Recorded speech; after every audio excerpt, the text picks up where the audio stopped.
Today I'm going to first read two verses from Psalm 19, verse 1 and verse 7. Verse 1 says, "The heavens declare the glory of God, and the sky above proclaims his handiwork." And verse 7 tells us, "The law of the Lord is perfect, reviving the soul. The testimony of the Lord is sure, making wise the simple."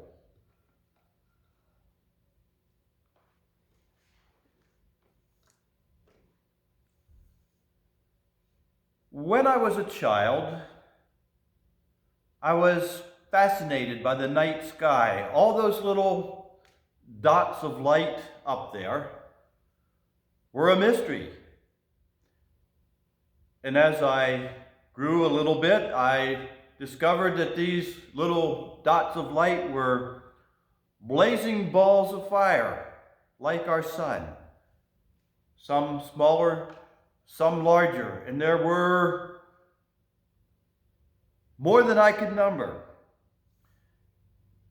And I can remember reading I would have been about 9 or 10, Isaac Asimov.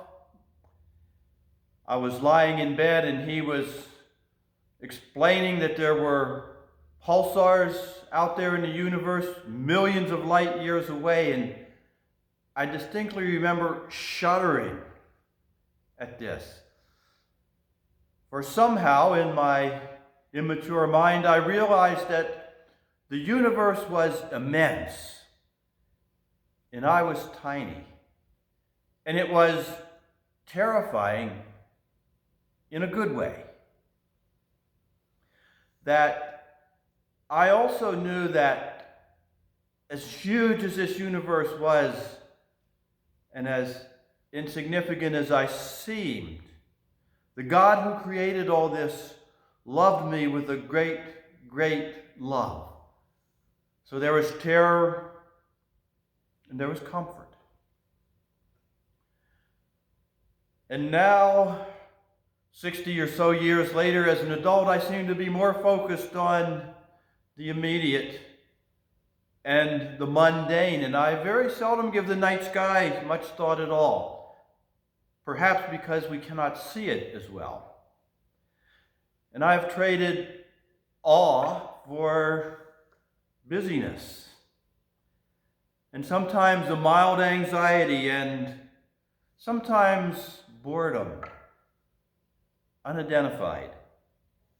And now in these days, uncertainty. Let's take some time, maybe even tonight, and the skies are clearer than they have been, and go out and once again take a good look at the night sky and regain this vision of our youth.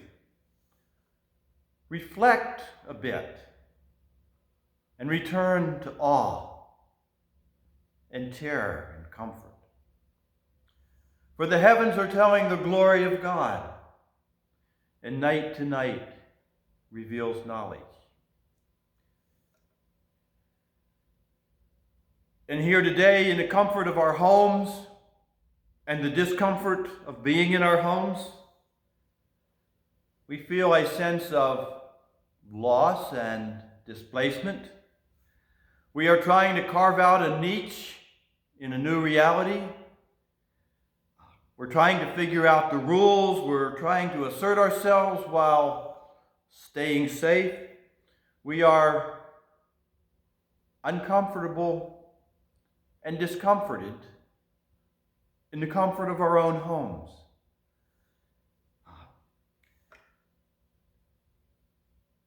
To build a metaphor, it's like being an infant returned to the womb. It's warm, it's comfortable, and yet we're kicking and kicking as hard as we can. We're kicking against the restrictions that bind us, all the while surrounded by warmth and protection. We're like teenagers in a state of rebellion, hoping that their parents put some rules around them and keep them safe. In a way, this time is a metaphor for life, for new beginnings, tumultuous beginnings. We're born into an infinite universe full of beauty and wonder, and also wild and dangerous. We are finite and limited, and we seek rules and guidance, all the while kicking at the goads. And our psalm tells us the law of the Lord is perfect. We do have a safe place to go. We do have a perfect path to follow, and it was followed by the very God who gave us the law in the person of Jesus of Nazareth. It's a difficult way. It's a way of discipline, denial, and dedication. It's a way of giving up much of what we've learned, many of our false idols. It's a way of abandonment to the broken reeds of success and security, and stepping out into the wild and awesome world of God. And we are promised that on this way we will never be abandoned. We are promised more than that. We are promised that we have been chosen, selected, elect to walk this way. We are promised that we are given new life and new abilities and new power in Jesus Christ by the Spirit. We are promised that we can be obedient to this way. And so I ask you, as Paul encouraged his little church in Ephesus, do not lose heart. Live with boldness in this new time. Return to awe. Follow Christ. The law is perfect.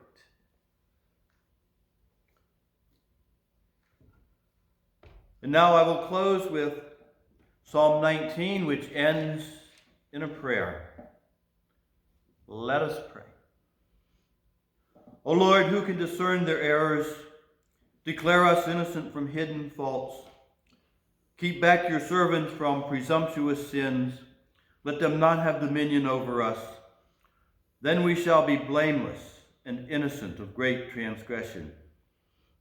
Let the words of our mouths and the meditation of our hearts be acceptable in your sight, O Lord, our rock and our Redeemer.